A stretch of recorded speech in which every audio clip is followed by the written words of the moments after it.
So we have 5 batteries down, or 5 sets of 10 cells, and all are good, with the exception of that moisture.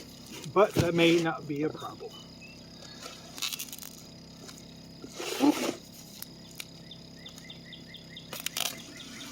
That I will find out when I contact Docan Power. And they've been very quick to respond. So that's one thing. At least their pre-sales customer support is very, very good.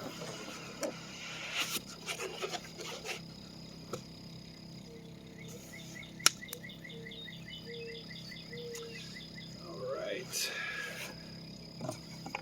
Once again, moisture. But they all say they're the right type of cell, which is the 280K, which is the 6,000 cycle lifespan, which I hope is true because I plan on using these for a very long time.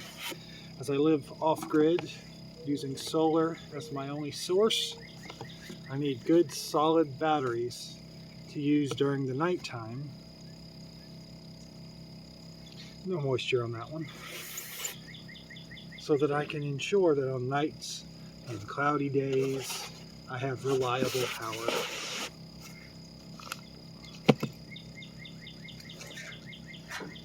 And I am powering a homestead with this, so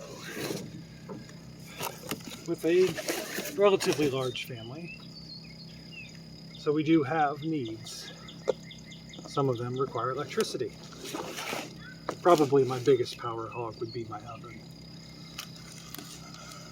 We have an in-wall oven that can use, let's just say, quite a lot of power.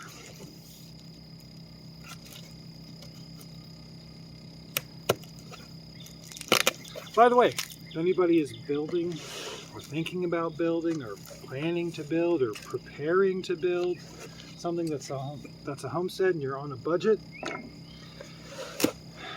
well, one, if you need off-grid, so far these cells right here seem to be a good value.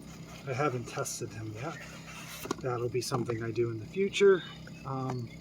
Just using a smart BMS. I don't have any specialty equipment. I know it's not the best way to check it, but I will be able to at least check their capacities and make sure that they all discharge at the same rate and that kind of thing. I kind of know what to look for because my current 16 cell battery bank from a different company out of China kind of gives me all the different situations of things that can go wrong. These 2 cells are great. I've got cells that discharge too fast. Their voltage sags really low because they have high internal resistance. I've got other cells that have really low internal resistance, which I'm not sure is actually a bad thing.